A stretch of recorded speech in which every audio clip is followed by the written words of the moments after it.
한 국가의 통화가 1250원에서 이게 100원이잖아요, 사실은. 그렇게까지는 될 수가 없어요. 근데 아무도 그동안 환에 대해서 한미 금리가 역전됐으니 환이 변동폭이 높아질 거라고 아무도 얘기 안 했어요. 그러니까 한미 금리가 막 처음에 역전될 무렵 그때만 누군가가 언론에서 얘기를 했죠. 한미 금리가 이렇게 역전이 되면 환율에 문제가 생길 것이다. 근데 그 이후로 계속 역전이 되다 2%예요, 지금 2%. 2%가 됐는데도 7월 말까지 환율은 되게 안정적이었어요. 1,300원대를 오르락 내리 1,290원대, 80원대까지 봤고요. 근데 8월 초에 이러자마자 바로 하루에 15원이 왔다 갔다 하는 거예요. 이거는 환율 변동폭이 엄청나게 큰 겁니다. 이제 환율 얘기를 좀 해봐야 되는데요. 환율 힘듭니다. 저는 뭐 계속 얘기를 드렸고요. 1250원 대쯤에 오면 그러면은 이제 달러를 사고 그리고 1350원쯤에 달러를 팔아서 환차 이익을 한번 어떻게든 누려보면 어떤 식으로든 환율의 메커니즘을 알 수 있다라고 계속 지속적으로 말씀을 드립니다. 그리고 최근에는 N을 가지고도 100엔에 1000원 뭐 이런 꼴인데 890원대가 된 적이 있습니다. N이. 맞아요. 그게 사실 역사적 저점이라고 제가까지 얘기를 했어요. 물론 더 떨어질 수 있는데 어떤 식으로 물타기 N을 사는지도 그것도 구체적으로 설명을 해놨어요. 살 때의 그 스팟성으로 890원대가 됐으면 저는 사놨거든요. 많이 사지는 않았지만 사놨어요. 제 얘기한 대로 합니다. 지금 890원대 한번 찍고 아마 오늘이 910원인가 이렇게 올라가 있을 거예요. N은 그렇게 800원대까지 떨어질 수 있는 그런 그 국가 통화가 아니에요. 달러 인덱스에 들어가 있고 미국이 엔화가 좀 약세해야지 달러가 강해 보일 수 있으니까 너희들 금리 안 올려도 돼라고 용인을 했기 때문에 그렇게 이제 가고 있는 거예요. 엔화 약세가. 그래서 N은 달러 인덱스상의 10% 이상을 차지하는데 언젠가는 오를 수밖에 없거든요. 원래 100엔당 1000원 정도가 돼 있었던 거고요. 그거는 그런 식으로 가치 매김을 한 거예요. 경제 수준이나 여러 가지가 이제 앙상블이 돼가지고. 그러면은 언젠가 이제 달러가 너무 강해졌을 때 N도 따라서 강해져야지 달러가 상대적으로 약이 되고 그러한 밸런싱을 맞추는 게 N의 역할이거든요. 그럼 이거는 확정적이잖아요. 제가 2016년까지 서울 집을 샀을 때 하고 똑같은 얘기를 또 드리는 거예요. 이제 환차 이게 대해서는 세금까지 없다고 했으니 해외 자본이나 이런 사람들은 환율 변동폭이 큰 나라의 통화를 무조건 이건 공격이라고 하진 않을게요. 좋은 말로 하면은 하루 동안 10원의 차익이 15원까지 차익이 있어서 원하는 그러면은 무조건 이득을 보려고 들어갈 거거든요. 그거 뭐 예금에 넣어봤자 얼마합니까? 싹 다 꺼내가지고 사서 나중에 달러로 다시 팔고 나가면 그게 어마어마하거든요, 사실은. 아까 말씀하셨을 때 이 기준을 1250원 이하, 1250원 이하면은 이제 매수를 하고 1350원이면은 매도를 하고 이렇게 그 기준을 대략 1250원, 1350원으로 잡으셨는데 기준을 한 요 정도로 잡은 이유가 있으신가요? 네, 그거는 이것도 절대적이라고 보기는 힘들고요. 그렇죠, 일단 말씀드리는 거는 지금의 환율 변동폭이 이렇게 된 건 한미 금리 역전이 되게 크고요. 이렇게 기준을 잡은 것부터 먼저 얘기를 하고 전 고점과 전 저점을 보는 겁니다. 환은 아무리 경험치가 많다고 그래도 이 환이라는 바닥 자체가 극단의 왕국이거든요. 우리가 그렇죠. 이제 두 발로 뚜벅뚜벅 월급쟁이로서의 월급을 받고 이런 세상하고는 완전히 다른 세상이고요. 환에 투입되는 돈이나 이런 것들은 우리가 감히 감당할 수 없는 그게 영국 파운드와 이제 소로스가 공격한 거죠. 영국이 그런 식으로 파운드와 공격받을지는 아무도 몰랐습니다. 그리고 기법했잖아요. 그래서 이러한 부분이 있기 때문에 이거를 특정하고 단정짓지는 않으나 좀 있네. 2년까지의 전고점과 전저점을 두면 한미 금리 역전 1250원까지 이하로 떨어지는 거는 되게 힘들 것이다 라는 생각이 있는 거고요. 그리고 아무리 이제 환이 올라서 원화 가치가 없더라도 1350원 이상이 되면 일단 수입에 문제가 생겨요. 그러면 수출은 좋아질 수 있겠으나 수입 물가가 너무 올라가는데 그거를 한은이 밸런싱을 안 하고 가만히 둔다? 한은의 제1 목적은 원화 가치 제고 제2 목적은 물가 안정이에요. 이게 연결이 돼 있단 말이에요. 그걸 용인을 할 수가 없습니다. 그리고 우리나라는 트라우마가 있지 않습니까? IMF라는 우리가 폰이나 이런 거 하면은 이렇게 더 이상 안 가면은 바운스 되잖아요. 이렇게 넘기다 보면 바운스 이런 식의 환율도 작용을 하더라고요. 1,500원 있으면 띵띵띵 하다가 쭉 내려오고요. 1,250원 하고 띵띵띵 하다가 또 쓱 올라가고 이런 것들이 있습니다. 근데 보십시오. 제가 말한 진폭은 그 상식을 넘어서는 거예요. 한 국가의 통화가 1,250원에서 이게 100원이잖아요, 사실은. 그렇게까지는 될 수가 없어요. 근데 아무도 그동안 환에 대해서 한미 금리가 역전됐으니 환이 변동폭이 높아질 거라고 아무도 얘기 안 했어요. 그러니까 한미 금리가 막 처음에 역전될 무렵 그때만 누군가가 언론에서 얘기를 했죠. 한미 금리가 이렇게 역전이 되면 환율에 문제가 생길 것이다. 근데 그 이후로 계속 역전이 되다 2%예요, 지금 2%. 2%가 됐는데도 7월 말까지 환율은 되게 안정적이었어요. 1,300원대를 오르락 내리 1,290원대, 80원대까지 봤고요. 네, 맞아요. 근데 8월 초에 이러자마자 바로 하루에 15원이 왔다 갔다 하는 거예요. 이거는 환율 변동폭이 엄청나게 큰 겁니다. 이거 웬만한 통화에서는 이거를 견딜만 하지 못해요. 왜냐하면 무조건 달라들고 하이에나처럼 이 폭이 10원, 15원인데 이걸 안 먹고 100이야? 그렇게 일단은 봐야 되고요. 그러니까 우리나라 이제 뭐 여러 가지 정책들이 있겠는데 6월 고시했고 7월부터 이제 그 정책을 실행을 한 게 뭔가 하면 외환 거래 규정이라고 있습니다. 그러니까 한 사람이 얼마의 달러 송금을 할 수 있는지. 그러니까 그동안 우리가 5만 달러였어요. 인당. 그러니까 아무런 제재 없이 왔다 갔다 할 수 있는 돈이. 근데 그걸 10만 달러 1억이죠. 그렇게 바꿨고요. 그리고 법인은 금융사, 증권사 그동안 이제 리포트를 많이 요구를 했는데 달러를 내보내는 거에 대해서. 근데 그걸 확 풀었어요. 그러니까 이러한 것들을 7월 초부터 실행을 하기 시작했고, 근데 7월에 이벤트가 또 있었다. 한국은 이제 동결을 했고요. 미국은 금리를 올렸죠.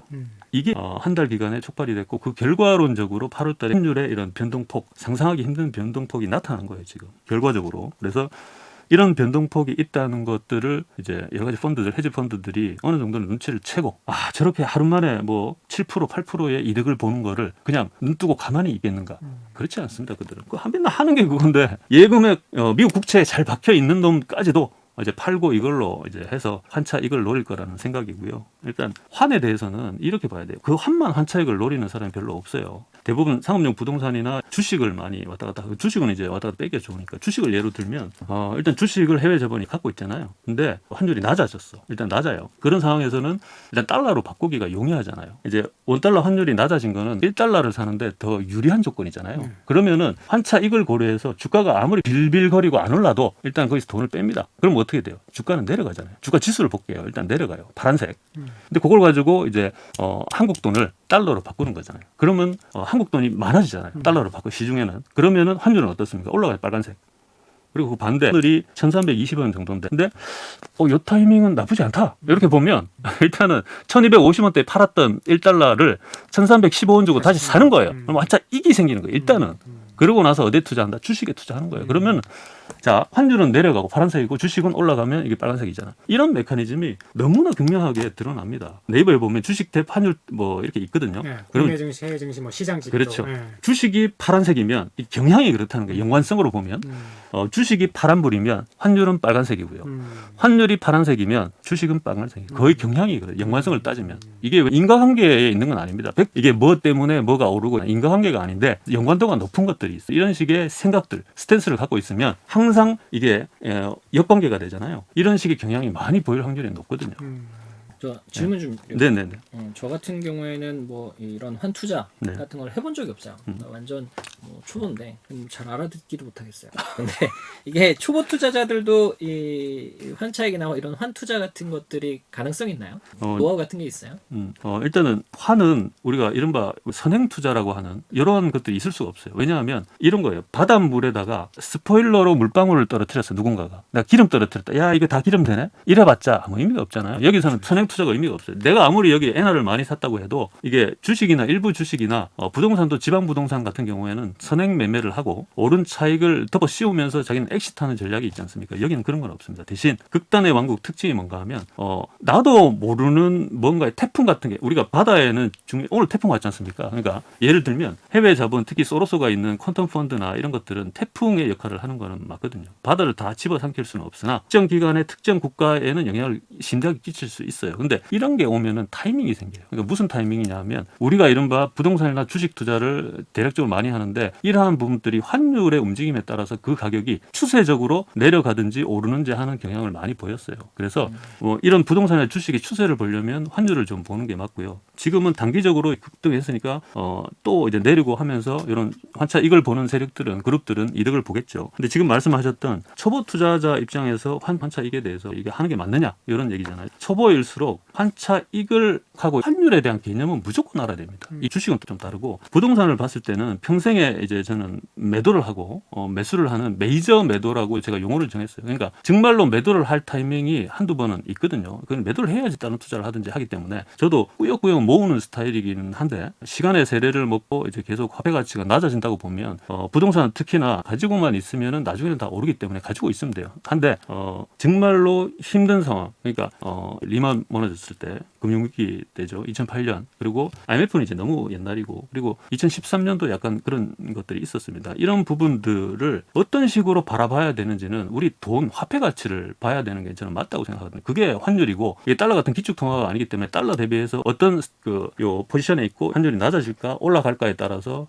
극명하게 갈린다고 저는 생각을 합니다. 그래서 초보자일수록 먼저 환에 대한 개념을 알 필요가 있고 그러려면 적당한 금액 저는 1,000만 원 내외로 하는 게 맞다고 생각해요. 너무 작으면 또 관심이 없어지고요. 제가 그러니까 오죽하면 사라라고 저는 그런 사람이 아니에요. 800원대 오면 무조건 사라. 1250원 오면 사라. 제 후배들한테도 그렇게 했고 손해본 사람이 없어요. 저도 1250원대 많이 사놨고 달러를. 그러니까 사라라고 하는 거는 내 돈을 태워야지 이게 이렇게 움직이면 팔면 얼마 수익이 되네. 이런 머리가 자동으로 돌아가기 때문에 시뮬레이션 아닌 시뮬레이션이 되거든. 내 돈이 투여가 안 되면 사실은 관심이 없어요. 그렇죠. 예, 그건 확실한 100%잖아요. 부동산도 그렇고 주식도 그렇고 마찬가지죠. 그래서 그런 차원에서 초보 투자자는 항상 실행을 먼저 하는 거는 맞고요. 그리고 환율에 대해서도 그런 식의 어차피 우리 해외여행 가지 않습니까? 일본 여행 가고 뭐 저기 유럽 가면 달러 필요하고 가지 않습니까? 이제 그거는 투자 개념이 아니라 쟁여놓는 거예요. 우리가 환차 이익을 볼 만한 수준에서 무조건 쟁여놓고 언젠가는 전 일본에도 한번 놀러 갈 거고 할 거거든요. 그럼 그때 써도 되고 아니면은 볼륨이 좀 초보 투자가 넘어간다면 사실은 그걸 가지고 그런 달러를 가지고 베트남이나 이런 데 투자를 하는 게 맞죠. 베트남이나 캄보디아. 그러니까 달러가 통용될 수 있고 그 지역의 환율이 약간 불안할 수 있는데 이런 데다가 부동산이나 주식을 투자해 놓으면 우리가 IMF 때 당했던 것들을 당했던 건지는 잘 모르겠어요. 지금 우리가 우둔해서 그냥 100개 먹힌 것 같은데요. 그런 것들을 우리는 잘 알고 있거든요. 똑같이 할 수 있다는 거죠. 그걸 이게 무죄하면 그런 식의 헤지펀드나 이런 환율을 기반한 그런 세력들한테 우리 피 같은 자산을 또 먹힐 수도 있다는 거죠. 그거를 어느 정도는 알고 투자를 하라는 거고요. 초보 투자자들에게는 그렇게 좀 얘기를 하는 게 맞는 것 같고 그리고 지금 이제 핵심은 이제 부동산 이제 투자나 주식 투자 마찬가지고 한국은행이 금리를 이제 올릴 건지 아닐 건지 근데 저도 이제 이나 다른 분들 전문가분들 전문가 인척들이 하는 글들을 보거든요. 보면 확정적으로 말해요. 한국은행은 이제 동결이거나 인하를 할 것이다. 뭐 이런 식으로 얘기를 하더라고요. 그 근거도 되게 빈약해. 우리 대출이 많고 어쩌고저쩌고 막 하더라고요. 이거 참 이런 얘기들을 듣고 구독자 수가 많더라고요. 이런 거를 근거로 투자를 한다면 이거는 모래 위에 성을 쌓는 거랑 정말 진배가 없거든요. 혹여 그분들 말씀하신 대로가 될 수도 있어요. 사실 확률적으로 없는 부분이 아니니 그렇다선 하더라도 언젠가는 꼬꾸라질 수밖에 없는 투자에 성을 쌓는 거다라고 저는 생각을 하고요.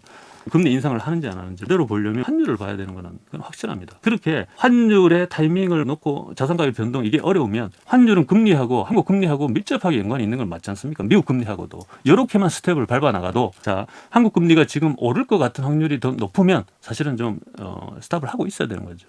섣불리 들어가는 거는 조금 이제 배제를 하는 게 맞고요. 근데 진짜 말한 대로 한국의 하느니 이제 뭐 우리가 대출도 많고 이런 취약점이 있으니까 금리를 내릴 확률이 높다 하면 지금이 금리가 고점이잖아요. 그럼 무조건 부동산을 사야 되는 겁니다. 부동산은 말씀드리는데 금리가 높을 때 특히 상업용 부동산은 아시겠지만 금리가 높을 때 무조건 사두는 겁니다. 그러면 금리가 무조건 낮아지잖아요. 일단은 수익이 현금 흐름이 이제 높아집니다. 무조건 높아질 수밖에. 왜냐하면 대출 금리가 낮아지는데 그동안 받던 월세는 그대로기 때문에. 그러면 어떻게 됩니까? 아시다시피 가격이 올라가요. 그렇죠. 수익이 커지지만 수익을 만가에 하면서 가격을 더 키우잖아요. 차익이 그래서 차이까지 되는 거거든요. 그래서 금리를 봐야 되는데 환율을 얘기 안 하면은 그거는 사기꾼이다 이렇게 보는 거예요. 돈 값어치가 금리거든요. 근데 우리나라 돈은 우리나라 금리로 오로지 되는 게 아니라는 걸 너무 잘 알기 때문에 환율을 보는 거는 기축 통화인 달러 대비 우리나라 원화가 어떻게 되는지를 봐야 되거든요. 그러면은 역으로 금리를 올려야 되는지 말아야 되는지가 나오는 거거든요. 그럼 이게 교수님 말씀은 만약에 이제 환율이 지금 1315원인데 여기서 만약에 이 환율이 계속해서 올라간다 막 1350원 돌파하고 1400원 막 이렇게 올라간다 그러면은 한은이 어쩔 수 없이 기준금리를 더 올려서 네. 미국 기준금리 가까이 맞추면서 네. 이 환율을 잡을 가능성이 크다는 말씀이신 거죠. 네, 그거는 100%라고까지는 그렇지만요. 90% 확률로 다른 카드가 없어요. 정부 이제 당국을 뭐 이상하게 생각하는 건 아닌데 환율 변동성을 높이는 작업들을 조금 했어요. 그 작업을 본인들이 알아서 했는지 모르겠지만 환율 변동폭이 높을 요인들을 많이 쌓았어요. 그 외국환 거래도 그렇고 규제 완화도 그렇고 그리고 한일 통화 스와프도 했거든요. 요거는 어떻게 보면 환율 변동폭이 높더라도 한 보유고를 쓰더라도 스와프까지 있기 때문에 어느 정도는 용인을 하겠다라는 한은의 그 스탠스가 있을 수도 있거든요. 그러면은 변동폭이 클 수가 있어요. 누군가는 이런 것들 귀신같이 알고 먹겠죠, 그 수익을. 이런 상황이 된 겁니다. 그러면 지금 만약에 이제 한국은행이 한국의 기준금리를 낮추기 위해서는 네. 그 필요 조건 중에 하나로 반드시 이 환율이 안정화돼야겠네요.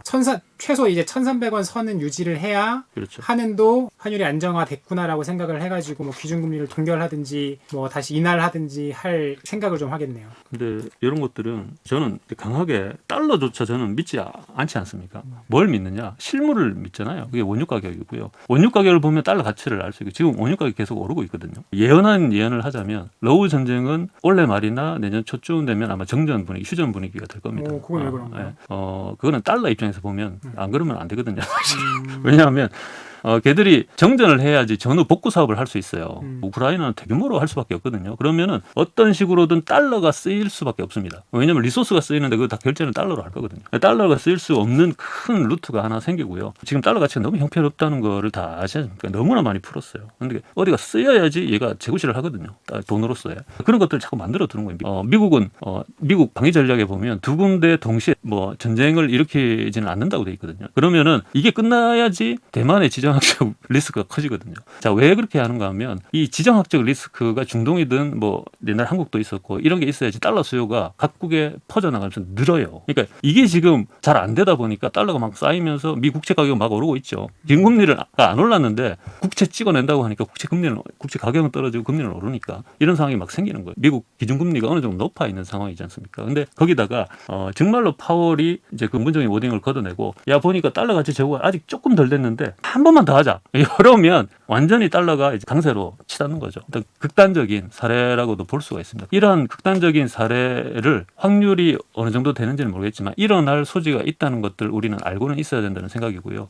이런 상황에 한꺼번에 몰렸을 때 올해 말이나 내년 초라고 저는 생각을 하고요. 이럴 때 한국은행 입장에서는 카드가 없다는 거예요. 왜냐하면 달러가 무조건 나갈 수밖에 없는 상황이잖아요. 다른 나라도 달러를 원하고 있고 그리고 뭔가 원유 사는데도 엄청 달러가 많이 들어. 그러면 달러 수요가 이제 폭증을 할 텐데 그걸 어떻게 잡느냐. 일단 여기에 한국에 들어와 있는 해외 자본이라도 안 나가게, 그러니까 한미 금리차 이용해서 저거를 다른 데 안 나가게 막아야 되는 거죠. 그런 상황에 외통수에 몰려 있는데 하느니 할 수 있는 게 없거든요. 기준금리 올리는 것밖에는 금리 인상밖에 답이 없다. 없다. 네.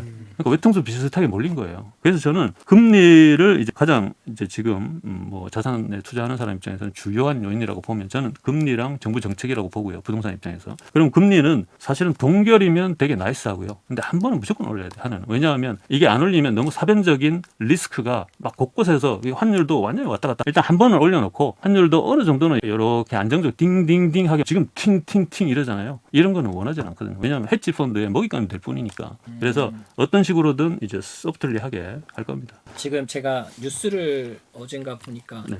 미국 연준 같은 경우 이제 내려갈 일만 남았다. 만약에 그러면은 미국이 동결을 하거나 이제 내려가는 추세에 대한 워딩이 계속해서 쏟아져 나온다면 이제 그럼에도 한국 금리는 올릴 수 있다 이 의견인가요?